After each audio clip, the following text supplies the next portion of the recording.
मागच्या कोपऱ्यात बसला होता. निवळ सिंधपणातला गोल गोटा होता. काहीच कळत नव्हतं त्याला, काहीच नाही. सकाळी शाळेत यायचा, दुपारच्या सुट्टीमध्ये भात खायचा, दुपारच्या सुट्टीतून घरी पळून जायचा. दुपारची शाळा बाप जन्मात त्यांनी कधी केली नव्हती, फक्त सकाळी यायचा. एक दिवशी वर्ग भरला माय, आणि सकाळी सकाळी गुरुजी वर्गात आले. हे सगळे पोरं फ्रेश, गुरुजी फ्रेश. आजच्या दिवशी गुरुजी वर्गात आले. बाळू सुद्धा मागच्या कोपऱ्यात बसला होता.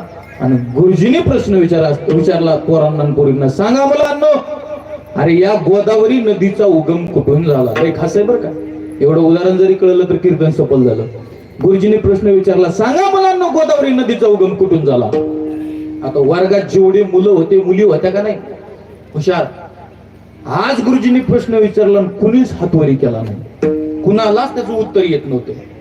पण जे मागच्या कोपऱ्यात बसलं होतं का नाही, कोण? बाळू. बाळू वा, ऐकणारे चांगलेच गेला तुम्ही. असं बरं वाटतं जर ऐकणारे चांगले असल्यावर. आम्हाला असं प्रवास केल्याचा शेण जात आहे का नाही. आता काय काय भेद त्यांना काहीच कळत नाही. महाराज काय काय निवळच असं तोंड घेऊन बसते, तर नसतं ऐकणारे. तुम्ही मागच्या कोपऱ्यात बसला होता, कोण? बाळू. बाळू. गुरुजीने प्रश्न विचारला, सांगा गोदावरी नदीचा उगम कुठून झाला? हात कुणाचाच वरी नाही त्या दिवशी.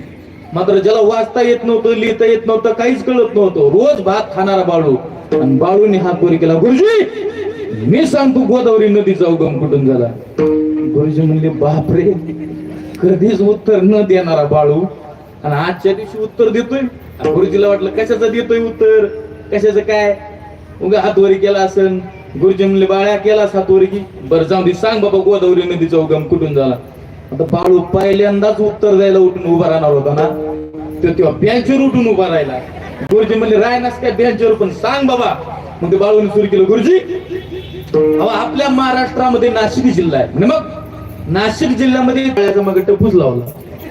काय पुढे कुठे गेली, पुढे कुठे गेली, पुढे गेली, पुढे कुठे गेली. बाळ्या सुद्धा कदरला. बाळ्या म्हणला, गुरुजी रोज उत्तर देत नव्हतं, तेच बरं होतं का नाही? काय लावलं हे पुढे कुठे गेली, पुढे कुठे गेली, पुढे कुठे गेली, पुढे कुठे गेली. गुरुजी सारखं तुम्ही मला विचारण्यापेक्षा पुढे कुठे गेली, पुढे कुठे गेली, मी सारखं तुम्हाला उत्तर देण्यापेक्षा, गुरुजी आता तुम्ही काहीच विचारू नका, मीच सांगतो ही नदी एकदाची पुढे कुठे जाऊन पोहोचली.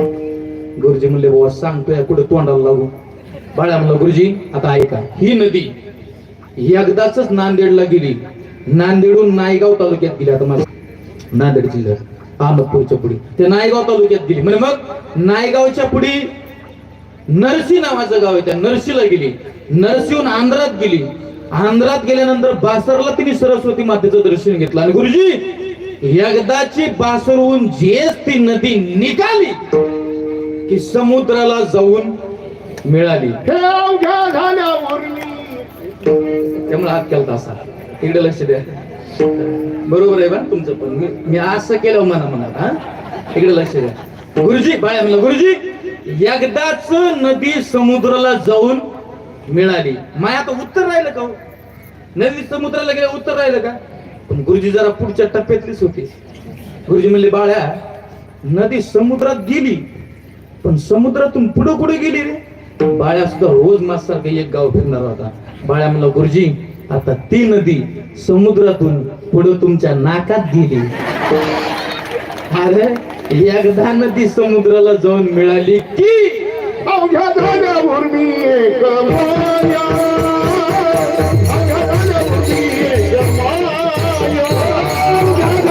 मी एक माया, अवघ्या धान्यावर मी एक माया,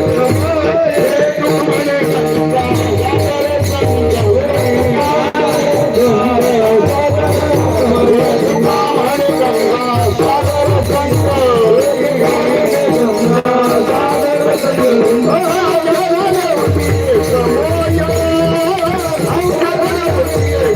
माया.